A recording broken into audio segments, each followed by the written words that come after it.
Téléspectateurs d'Africa 24, bienvenue. Vous êtes de plus en plus nombreux à nous suivre un peu partout dans le monde. Merci de votre fidélité et de votre soutien. Aujourd'hui, dans cette émission, nous recevons une personnalité qui vient du Bénin, économiste, fondamentaliste. Il est psychologue de la communication. Il se fait appeler Monsieur le futur président de par le poids qu'il se donne par rapport au procès de sciences électorales au Bénin, son pays, où il est candidat. Monsieur Bertin Corvis Segoué est notre invité. Merci d'avoir accepté notre invitation. Merci, cher Babila Sbota. Alors, comment se porte votre pays, le Bénin, aujourd'hui? Voyez-vous, le Bénin se porte comme un charme, mais comme la plupart des pays africains, le Bénin traverse des soubresauts, mais qui sont contenables. Contenable, mais quel bilan faites-vous des 10 années au pouvoir du président Boni Yayi? Alors, le président Yayi Boni n'est pas là, donc je ne voudrais pas faire son procès. Mais ça n'est pas du procès. Je suis bien obligé de reconnaître quand même Qu'est-ce que vous craignez? qu'il y a eu des réussites, mais malheureusement, il y a eu plus de slogans, il y a eu plus de promesses que de réalisations. Il n'a pas démérité, mais il y a eu tellement de promesses quand on fait le bilan entre ce qu'il a promis et ce qu'il a fait, c'est le jour et la nuit. De toutes les façons, avec lui, le budget du Bénin est passé de 700 milliards au temps de Kérékou à 1500 milliards. Le Bénin n'a pas entre-temps découvert le pétrole. Donc il ne pouvait jamais atteindre tout ce qu'il a promis. C'est lui-même qui est cause de malheureusement la déception des Béninois. Parce qu'à vouloir trop paraître, on finit par disparaître. Comment s'il a voulu paraître? Ben, écoutez, le président Yayi Boni était dans les superlatifs tous les jours. Bon, il a d'abord pris des communicateurs et qui croyaient que l'argent viendrait du ciel. Oh, le président a mené 600 milliards, le président promet 25 milliards.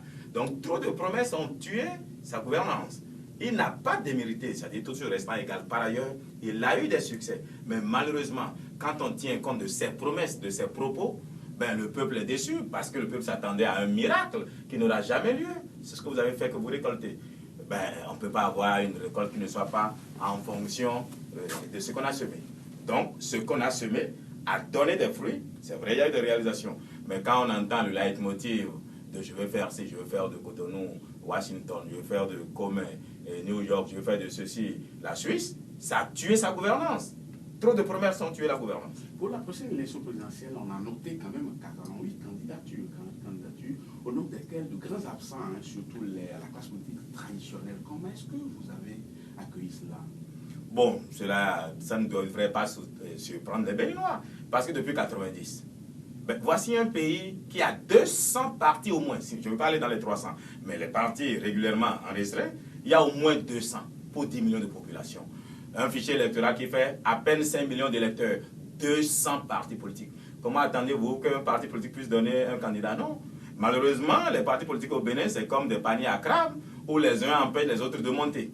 C'était prévisible qu'un candidat d'un parti politique ne soit pas vraiment président. Mais comment en est-on arrivé à cette situation? Mais cela est dû justement au fait, c'est-à-dire à l'erreur des pères fondateurs de notre démocratie. Notre constitution a été taillée à la mesure du président Kérékou. Et on a voulu exclure un certain nombre de personnes. Je prends un président Zinsou, un président Hubert Koutoukou Manga, ainsi de suite. Donc la constitution a été faite dans l'urgence. Je voudrais rendre justice à un certain Thomas Boudou, qui à l'époque leur disait, dans 20 ans vous vous rendrez compte que cette constitution n'est pas compatible réellement à nos réalités. Parce que c'est du copier-coller. Ça a été deux types de constitutions qu'on a mis ensemble. On en a fait un. Mais que reprochez-vous concrètement à cette constitution, justement? Oh, cette constitution a des contradictions à certains endroits. Et ça donne trop de pouvoir au président. Vous savez, on reproche beaucoup de choses au président Yayi Boni, mais il n'a jamais violé notre constitution. Il n'a qu'appliqué que les pouvoirs que la constitution lui donne. Ce n'est pas ce que disent les gens. Hein. Qu'est-ce qu'il dit? On estime qu'il viole régulièrement la constitution. Mais ils n'ont rien compris. C'est la constitution justement qui lui donne autant de pouvoir. Notre constitution fait du président un surhomme, un demi-dieu, comme il aime s'appeler. Et il a réellement exercé. Il n'a jamais dit qu'il aime s'appeler, qu'il se fait appeler. Ah non, il dit après Dieu, c'est lui. Donc ça fait demi-dieu. Ça, c'est des phrases qu'on lui prête. Hein? On ne lui prête pas, je l'ai bien entendu. Je l'ai entendu le dire. À quelle occasion? Oh, à plusieurs, je prends l'occasion. Bon, on ne va pas faire de polémique que je puisse les partants, donc il faut quand même garder le bon côté de lui. Sinon, je vous rappellerai qu'il a dit ici à une occasion où il était déboussolé qu'il ferait descendre les siens du Nord. Bon, il a dit à cette occasion-là. Mais bon, je peux comprendre en psychologue. J'ai compris qu'il était aux abois.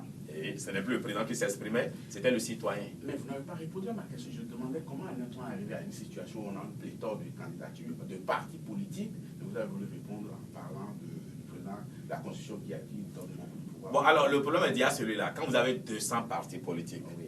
mais ma foi, pour à peine 5 millions d'électeurs, vous n'avez pas de partis, vous avez des clubs électoraux. Et les partis, combien de partis réellement forment des militants? Combien de partis font de la démocratie en leur propre sein?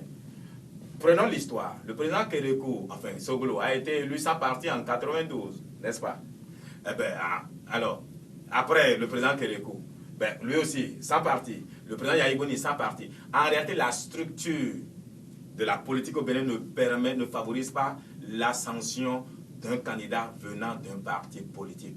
Le drame dans notre pays, c'est qu'aujourd'hui, et c'est le cas de cette fois-ci, ce sont, dans tout pays qui marche bien, ce sont les forces de l'argent qui soutiennent la classe politique. Aujourd'hui, curieusement, c'est la classe politique qui soutient les forces de l'argent. On en est arrivé à cela à cause de la gouvernance du président Yaïbouni qui a totalement affaibli les partis politiques. D'ailleurs, il en a 200. C'est une bonne ou une mauvaise chose? C'est une mauvaise chose parce qu'en fait, dans un pays, les partis politiques devraient jouer leur rôle. Mais hélas, nous n'avons pas de partis politiques. Comment est-ce qu'on devient opposant dans ce pays? Comment devient-on mouvancier? C'est bien la question. Nos partis politiques n'ont pas d'idéologie, n'ont pas de vision qu'on puisse reconnaître. Tu prends un parti, on ne peut pas citer leur nom. Tu ne peux pas dire, quand on prend tel parti, voici sa vision du développement. Ils n'en ont pas. Eh bien, c'est des copinages. Au fait, ce sont des querelles de co-épouses.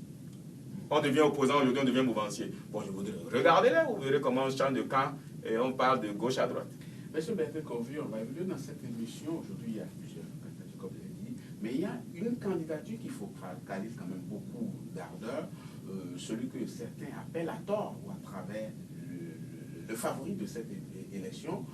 Il s'agit de bien du candidat Lionel Zissou. Vous êtes soulevé en disant qu'il ne devrait pas être candidat. Pourquoi? Mais je me surprends même que vous croyez que Zissou peut être le favori. Je suis le favori. Je vais vous dire pourquoi. Je parle 9 langues au Bénin. Le Bénin a 6 régions, je parle la langue principale de chaque région. Je suis initié au vaudou, au christianisme et à l'islam. Donc je comprends tout ce qu'il y a comme type de croyance dans ce pays. Ça fait 20 ans que je me prépare à être président au Bénin. J'ai 45 ans. En forme, je ne suis pas fatigué. Et le pouvoir est une question de génération. Les plus nombreux aujourd'hui au Bénin, c'est les 18 à 45 au plus 50 ans. J'espère que vous n'allez pas vous éloigner de ma question. Non, je vais revenir à vous. Non, je vais venir à cela. Je voudrais vous dire d'abord, non, c'est votre assertion qui laisse croire qu'il est favori. Il ne l'est pas. Par contre, le président Yaïbouni voudrait en faire un président. C'est ça le drame. Et il ne le sera pas. Écrivez-le. Nos man ont dit non. Je vais vous dire pourquoi alors. Voici quelqu'un qui n'a jamais vécu chez nous, qui ne nous connaît pas, qui ne parle aucune langue béninoise, qui ne connaît rien de notre culture, ce n'est ce qu'il a lu dans les livres, qui de tout temps a passé son temps à dire nous les Français, Allez sur YouTube, tapez son nom, vous aurez l'historique, son e-reputation. Et subitement, en 8 mois, le président Yaïbouni croit qu'il peut en faire un président. Ce n'est pas possible. Mais si tant est qu'il ne peut pas être président, pourquoi vous ne laissez pas les électeurs béninois en décider, justement? Alors, le drame est celui-ci. Vous savez, même en France, on n'utilise pas les moyens de l'État pour faire de la campagne. Malheureusement. Ça, c'est un procès d'intention. C'est pas un procès d'intention, c'est ce que je fais. Quand vous êtes candidat dans un pays où il y a 48, vous cessez d'être Premier ministre ou bien membre du gouvernement et vous n'utilisez pas les moyens de l'État. Je vais vous donner un exemple typique.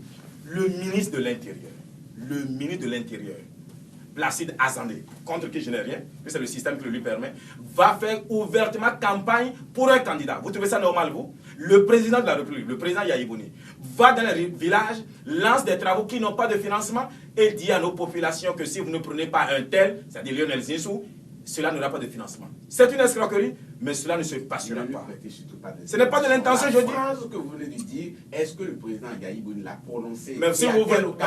Il y a 3 jours, il est allé lancer la voix, Savalou, Djougou. Il a dit la même chose. Vous savez, je suis assez sérieux, assez responsable, parce que bientôt je vais le remplacer. Donc si je me mets à mentir, ceux qui seront mes opposants vont m'insulter aussi. Mais dans le cas d'espèce, ce n'était pas mieux de sensibiliser les populations à pouvoir faire le bon choix plutôt que de vous attaquer quand même à un candidat comme vous. On a encore l'impression que vous avez des problèmes personnels.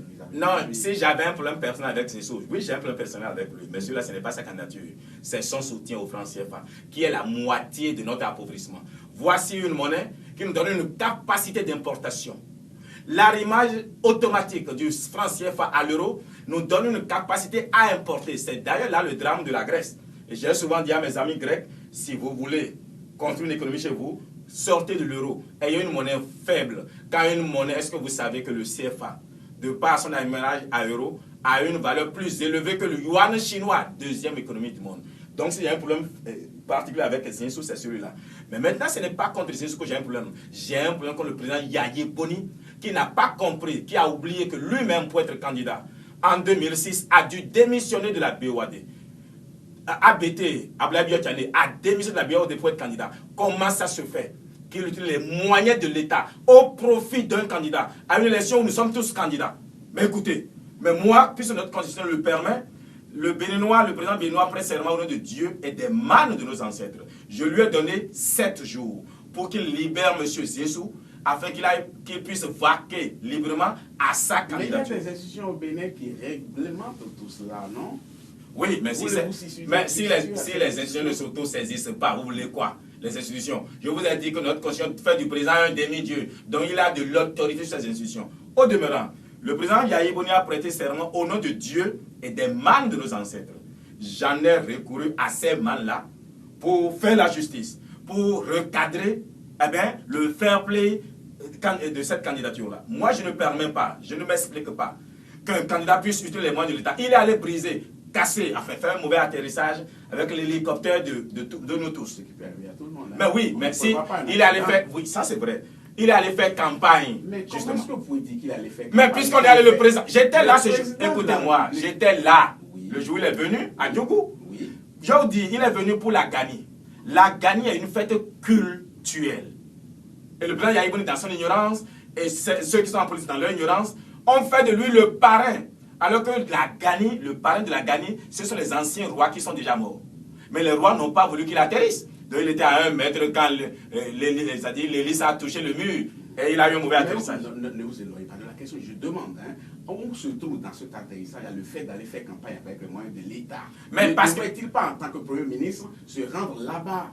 Qu'est-ce que vous lui reprochez? Mais vous me faites rire bien. Vous savez, vous m'amusez bien. Je vais vous dire pourquoi vous me faites rire.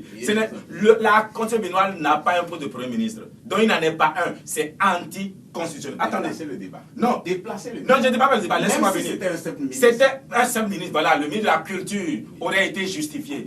Attendez, le ministre de la Culture aurait été justifié. Le ministre du Tourisme aurait dit, mais qu'est-ce qu'un Premier ministre qui n'existe pas va chercher à une fête de la Gani? Le plan Yaya Boni. Non, c'est pas dépassé. C'est la première fois que nous avons un Premier ministre au Bénin. Oh, ben on a dit Premier ministre Bayo, d'ailleurs Adrien avait compris à démissionner à l'époque. Donc, voyez-vous, il n'est pas dans son rôle. C'est une escroquerie politique. Monsieur Bertin Corvis, je vous prie de bien rester avec nous. Nous allons marquer une pause dans cette émission. Vous êtes candidat à l'élection présidentielle du 28 février prochain. Je souhaiterais que vous réagissiez face à une thématique nommée présidentielle, les rapports de force politique. Vous êtes candidat à l'élection présidentielle. Alors que répondez-vous aux allégations de soupçons de fraude que complotent Dame Rumeur? Bon, vous savez, malheureusement, ça revient toujours à chaque élection. Je ne sais pas s'ils ont raison ou s'ils ont tort, mais ce que je sais, c'est que cette fois-ci, notre lépi, le processus semble relativement, plus acceptable. Mais la chose qui me réjouit, moi, c'est que si on ne peut pas compter sur les hommes qui sont dans ce processus-là, on peut compter sur Dieu, sur les membres de nos ancêtres. Et ce qui me surprend, quand on dit Dieu, les gens croient que c'est abstrait. Nous sommes au Bénin. Et je sais de quoi il vous parle. Nous avons pris des dispositions pour que celui qui décide de tricher soit foudroyé. Et ce n'est pas un jeu d'esprit. Je vous parle au premier degré. Le Bénin est un pays du vaudou. Et nous avons, ma foi, réveillé ces entités-là à dire, venez prendre part à notre processus. Ça, c'est un. 2, nous avons aussi mis les vivants, parce que les morts, ça ne suffit pas, pour contrôler le processus. Donc, on a en aval et en amont des éléments pour contrôler la véracité du scrutin. Alors, quel est le rôle de l'argent dans cette élection? Hélas, l'argent est en train de nous perdre. Là, aujourd'hui, nous sommes en plutocratie. On devient homme politique parce qu'on a de l'argent. Mais ce qui me réjouit, le peuple n'est pas bête. Ma foi, on n'achète pas tout. On n'achète pas le cœur. Vous savez, c'est comme un mariage. Vous pouvez acheter un sourire, mais ce n'est pas évident que vous achetiez l'amour. Donc, on a les plutocrates qui donnent l'argent. C'est vrai, ils ont du monde. Après, ils arrivent à réunir du monde. Mais ce sont les mêmes qui passent de gauche qui vont à droite. Nous, on essaie de parler au cœur de l'électeur. de le mettre au centre, de parler de ses intérêts quand on serait investi. Donc l'argent, oui, mais là, ne va pas déterminer le prochain président. C'est la capacité spirituelle qui va déterminer le prochain président du Bénin. Et c'est moi. Alors, quel regard portez-vous concrètement sur l'efficacité du fichier électoral? Oh, vous revenez, c'est de la redondance, le fichier électoral. Je vous ai dit, le fichier électoral ne vaut que ce que les hommes valent.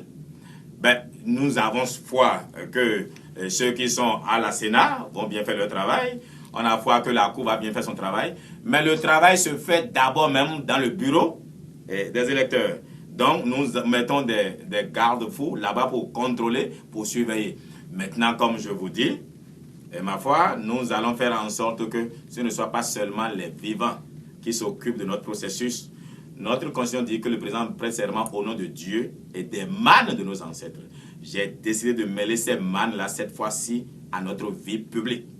Si quelqu'un a pour près de tricher, et les Béninois le savent, ça peut paraître bizarre aux autres peuples, je vous dis, les Béninois me comprennent. Celui qui veut tricher sera de regretter mémoire, parce que soit il est foudroyé par la foudre, soit le sol s'ouvre sous son pied, et ce Dieu-là s'appelle Sakwata. Nous sommes au pays du vaudou, et nous avons décidé de mêler le vaudou à notre processus. Évidemment, celui qui est droit n'a rien à craindre, mais celui qui veut tricher ne sera pas là. Merci bien. Africa 24 vous remercie.